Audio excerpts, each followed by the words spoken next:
I own 3 different travel watercolor palettes. One cost me less than $10 to make, and one is this plastic transformer looking one that cost me about $30.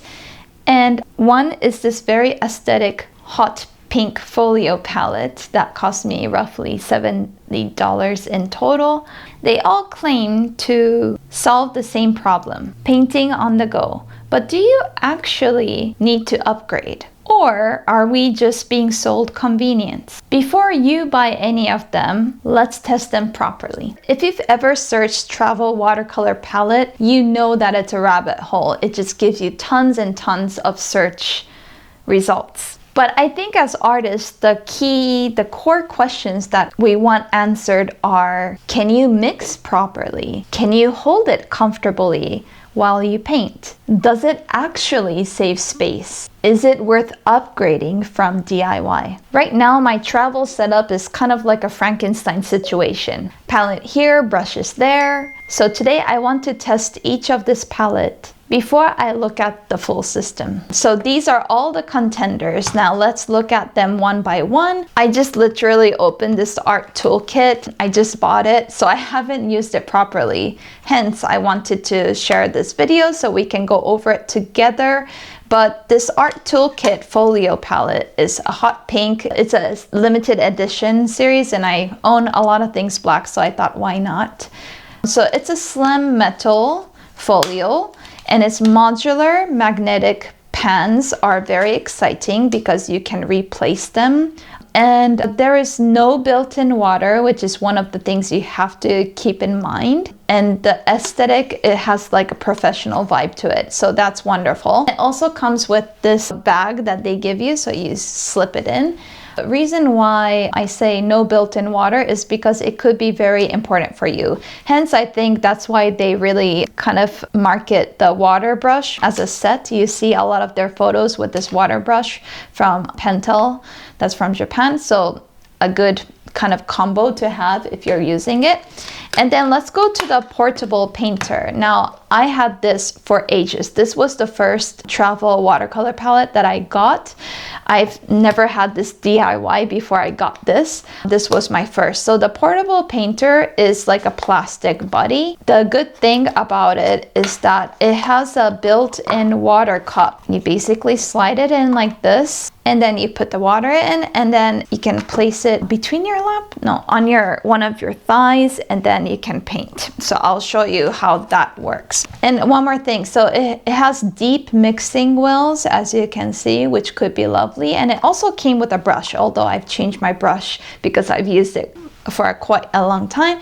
And then it's basically bulkier. It's probably the thickest thing that I have out of all these 3. This one is a DIY tin palette. I bought this tin, and basically these are all the colors that I have inside. It's cheap, it's customizable to some extent, and I've seen some artists spray this area so it becomes like a mixing well, which I haven't done. I've got these small magnets inside. They are small magnets that you can place inside and then pour your paints, so then it doesn't really move around. And I've enjoyed this setup. Recently, I've been using this quite a lot. Let's stop guessing and actually test them right now. The first test is water beading. Let's just see how this one does. The art toolkit. I'll use red so it's quite obvious. So let's see how it does. So this is what it looks like. And then I'm just gonna lay the same red right here. I mean, plastic really beats up in a very different way. It's almost like completely separate. And let's go over to the tin, see what happens there. Not even, yeah. So this is basically what it looks like. The reason why we're looking at this is because the color accuracy will be very difficult. Next, what we're going to do is, there's 2 different ways of doing this. I think everybody has toothpaste at home if you brush your teeth. Oh, look at that. It's staining a bit, but anyways. So if you have a toothpaste, that's great. You can use that and use non-gel types. But if you also have these like magic erasers, those work as well. We are going to scratch the surface. I am going to tape the right hand side where I'm not going to be using the microabrasion. I am going to scrub this area, the portable painter first, and then I'm going to scrub the left hand side. I don't know if it makes a difference with the metal, but we're gonna do it regardless. And then I'm going to scrub the left hand side of this folio palette. Okay, and I'm going to use a different color, but hopefully you can see the difference. So I am going to use a green, and then I'm going to take off the tapes, and then I'm going to check if it makes a difference. Okay, so where I put the tape was on the right hand side. So let's look. Oh wow, that's interesting. Where I actually put the tape, it's it's giving me a better, I guess the glue is like letting the paint sit, I suppose. Okay, let's do this here. Oh, okay. I do see the difference here. Actually, for the art toolkit, I would say there is less beading on the left-hand side. So I think I might go ahead and use that magic eraser for this whole area because I like how that looks. We should see a difference on the left, but let's see how it goes with the scratch. Yeah, I could see where it has been scratched for sure. Yep, I would say there is a difference. Look, can you see that? It's like beading less on the left-hand side where I've scratched the surface. So definitely doing it. I would say though, for the art toolkit folio palette and the tin DIY, creating a bit of abrasion kind of works. But for the portable painter, it doesn't work. The next test that I want to do is a lap test. So I want to compare the stability. So let's just assume that we want to sit and paint and how that looks. The first contender is the art toolkit. Probably I would be holding, let's hold a book and see how that goes. So I have this is the Perfect Sketchbook by Etcher. That is my favorite book. So I probably would have like a book here, and I probably have my palette here, and then I probably work like this. But again, let's say we're out and about and we don't have a table. We will need to have this brush, the water brush, or else we wouldn't be able to paint. If you have a table, then great. You can use it like this and then have some water. Because it's so thin and very stable, like that's great. And then let's get the portable painter. Now with the portable painter, can you see?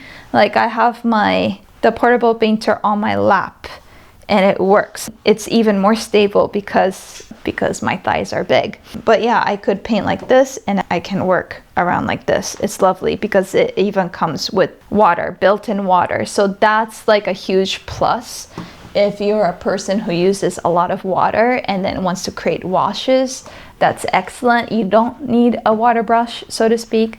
And the DIY, I mean, this is a bit more bulkier, but I've had no problem. But again, it doesn't have like a built-in water, so you'll need a water brush. And when I paint, I can paint like this. No problem. I can have one hand kind of holding it in place and then painting. So the lap test. I think with the lap test, all of them are possible, but I would give an additional plus on the portable painter because of the fact that it's really stable. It kind of like clings onto my thighs, so to speak. The shake test. Now, this is where it gets interesting. These palettes basically end up in our bags, right? I think, most likely. And what happens is that it gets shaken around. Oh my God, no sound. Okay, that's amazing. Let's see if it's moved around. Nope, nothing moved. Okay. That's amazing. Now let's shake my DIY palette. Okay. I mean, it's not moved so much in place. And the problem is I haven't put the magnets in every pan that I have. So that's a problem. But relatively, they look okay. Let's see how this portable painter does. Makes a bit of noise, but nothing moves. And the reason why is because with the portable painter, you could take the pans out. They're quite tough to take out, but you can. They're basically small pans. They're quite tightly secure inside, so that's not a problem. The next test is the bag test. Now, we are ultimately gonna be putting these in our bags, right? I want to look at the thickness. The folio palette is the thinnest that it can possibly be. DIY is slimmer than the portable painter. So the portable painter is the most thickest. With the portable painter, you would fit these inside. So you can basically put it into this.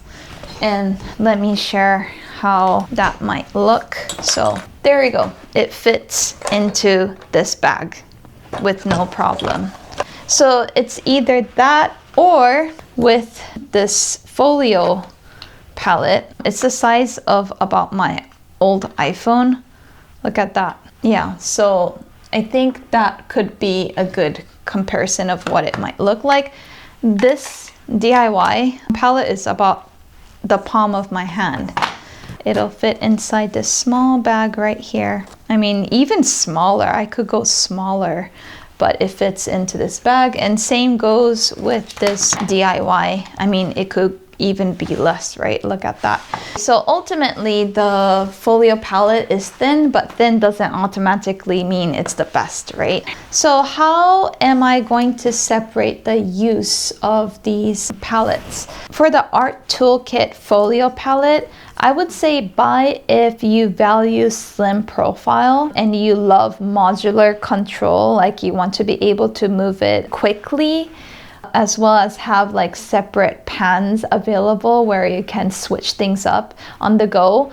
Although the other ones are the same as well, but I just feel like these are much more easier to just like move around, like there's enough space. And I would say you should skip this if you're on a tight budget because it is the most expensive out of all these. I would say go for the portable painter if you paint sitting down and built-in water matters to you quite a lot and you want convenience over sleekness. So if you're like, no, I need my water and I'm pretty set with the colors, although like I know that these pans I can change around, I've never moved them. There was one time that I used up all of it and then I filled it in with like different colors, but honestly, I've never wanted to move this around. I was like, it's all set. But I would skip this if you don't want to carry that water bottle. For me, especially when I'm going in the airplane, I usually skip this. Like I don't want to be bothered to having to change the water that I filled up. So if the toilet or like a sink area is difficult to access, I wouldn't necessarily go for the portable painter unless it's easy for you to drain that water quickly somewhere. The DIY, I would say go for the DIY tin if you're basically on a tight budget and you enjoy customizing and creating your own things and you don't need aesthetic polish, although I really love, this is one of my favorite artists, Klimt. But I wouldn't go for it if you don't want to put so much time into it because it does require time for you to go buy the things that's needed for this, as well as making the mixing area that works for you, and then it might fall apart like mine did. So what this showed me is that every palette solves one part of the problem, but none of them really solves the entire system. So I'm curious what happens when the palette, brushes, and water solution and case are all designed together instead of me piecing it together. That's something I'll be testing next. If you're building your own travel setup right now, tell me what you're using. Are you team DIY, team transformer, or team sleek folio?